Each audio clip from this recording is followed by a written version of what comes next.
എല്ലാ കൂട്ടുകാർക്കും പുതിയൊരു വീഡിയോയിലേക്ക് സ്വാഗതം. എൻ്റെ കുക്കിങ്ങും ദിനചര്യകൾക്കുമൊപ്പം നിങ്ങൾക്ക് ഉപകാരപ്പെടുന്ന ചില അറിവുകൾ പങ്കുവെക്കാനാണ് ഈ വീഡിയോ.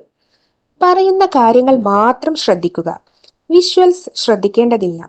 എഡ്യൂക്കേഷണൽ പർപ്പസ് മാത്രം ഉദ്ദേശിച്ചുള്ള ഈ വീഡിയോ കല്യാണം കഴിച്ചവർ മാത്രം കാണാൻ ശ്രമിക്കുക. വീഡിയോ ഉപകാരപ്രദമാണ്, മറ്റുള്ളവരും അറിയേണ്ടതാണ് എന്ന് തോന്നുന്നുവെങ്കിൽ ഷെയർ ചെയ്ത് സപ്പോർട്ട് ചെയ്യാൻ മടിക്കരുത്. അപ്പോൾ നമുക്ക് വീഡിയോയിലേക്ക് കടക്കാം. നിങ്ങളുടെ ബന്ധങ്ങളിൽ വിള്ളലേൽക്കാതെ ഏതെല്ലാം കാര്യത്തിൽ ആരോടെല്ലാം ഒരു കൈയകലം പാലിക്കാം എന്നതാണ് ഈ വീഡിയോയിൽ നിന്ന് നിങ്ങൾക്ക് ഷെയർ ചെയ്യുന്നത്. ഏതൊരു ബന്ധത്തിലായാലും നല്ലൊരു ആരോഗ്യകരമായ അതിർവരമ്പുകൾ തീർക്കുന്നത് ബന്ധങ്ങളെ തകർക്കുകയില്ല, മറിച്ച് അവയെ നല്ല രീതിയിൽ നിലനിർത്താനാണ് ഒരു വ്യക്തിയെ സഹായിക്കുക. കുടുംബത്തിലായാലും ഭർത്താവിനോടായാലും അതുപോലെ പ്രണയിക്കുന്ന ആളിന്റെ അടുത്തായാലും നമ്മൾ ഒരു ചെറിയ അകലം പാലിക്കേണ്ടത് നല്ലതാണ്. എന്നാൽ പലപ്പോഴും പലർക്കും ഇത്തരത്തിൽ നല്ല ഹെൽത്തിയായ ഒരു അകലം പാലിക്കാൻ സാധിക്കാറില്ല. ഇത് പലപ്പോഴും പല പ്രശ്നങ്ങളിലേക്ക് നയിക്കുകയും ബന്ധങ്ങൾ തകരുന്നതിലേക്ക് വരെ നയിക്കുകയും ചെയ്യുന്നുണ്ട്. ഇത്തരം പ്രശ്നങ്ങളില്ലാതെ എങ്ങനെ ഹെൽത്തിയായ ഒരു അകൽച്ച ക്രിയേറ്റ് ചെയ്യാമെന്ന് നോക്കാം. ആദ്യമായി അതിർവരമ്പുകളെ കുറിച്ച് പറയാം. നമ്മൾ ബന്ധങ്ങൾക്കിടയിൽ അകൽച്ചിടുക എന്ന് കേൾക്കുമ്പോൾ തന്നെ അകന്നകന്നു പോവുക അല്ലെങ്കിൽ ഈ ബന്ധം ഇല്ലാതാക്കുക എന്നെല്ലാം അർത്ഥമായിരിക്കും മനസ്സിലേക്ക് ആദ്യം ഓടി വരിക. എന്നാൽ ഏതൊരു നല്ല ബന്ധം വളർത്തുന്നതിനും ചില കൈയകലങ്ങൾ നല്ലതാണ്. ഇത്തരം അകൽച്ചകൾ അവരുടെ ഐഡന്റിറ്റി നിലനിർത്താനും മാനസികാരോഗ്യം ആരോഗ്യകരമായി തന്നെ നിലനിർത്താനും സഹായിക്കും. ശാരീരികപരമായും ലൈംഗികപരമായും വികാരപരമായും സാമ്പത്തികപരമായും നമ്മൾക്ക് അകലങ്ങൾ പാലിക്കാവുന്നതാണ്. ഓരോ വ്യക്തികളെ അനുസരിച്ചാണ് മേൽപ്പറഞ്ഞ ഒരു ഡിസ്റ്റൻസ് കീപ്പ് ചെയ്യുന്നത്. അപരിചിതരെ കാണുമ്പോൾ മാത്രമല്ല, നമ്മളും ഏറ്റവും അടുത്ത സുഹൃത്തുക്കളോട് പോലും നമ്മൾക്ക് ഫിസിക്കൽ ഗ്യാപ്പ് ക്രിയേറ്റ് ചെയ്യാവുന്നതാണ്.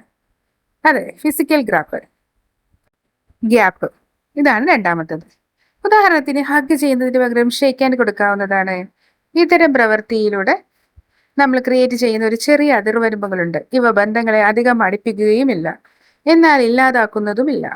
അതുപോലെ നിങ്ങൾക്ക് നിങ്ങളുടെ സ്വകാര്യത നിലനിർത്താനും നിങ്ങളുടെ സ്പേസ് നിലനിർത്താനും അതിലാരും കയറാതിരിക്കാനും ഇത് സഹായിക്കും.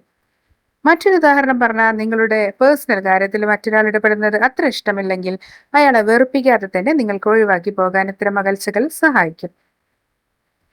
അടുത്തതായി ശാരീരികപരമായ അതിർവരമ്പുകൾ. നിങ്ങളുടെ പങ്കാളിയുമായി ഒരു ശാരീരികപരമായ അതിർവരമ്പ് വെക്കുന്നത് നല്ലതാണ്.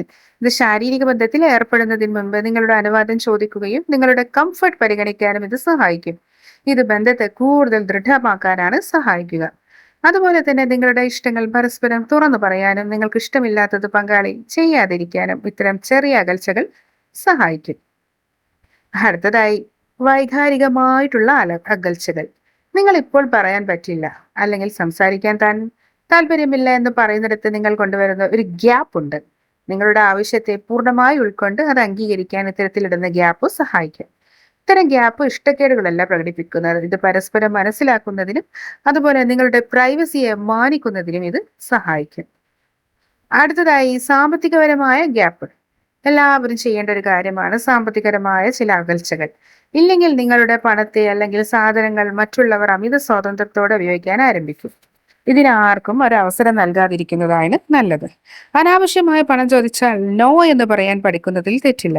അതുപോലെ തന്നെ നിങ്ങളുടെ വസ്ത്രങ്ങൾ അല്ലെങ്കിൽ മറ്റെന്തെങ്കിലും സാധനങ്ങൾ ആരെങ്കിലും എടുത്തോട്ടെ, ചോദിച്ചാൽ എടുത്തോളൂ, അതുപോലെ തിരിച്ചു വെക്കണമെന്ന് പറയുന്നിടത്ത് കൊണ്ടുവരുന്ന ഗ്യാപ്പ് നിങ്ങളുടെ സാധനങ്ങൾ നശിക്കാതിരിക്കാനും സഹായിക്കും.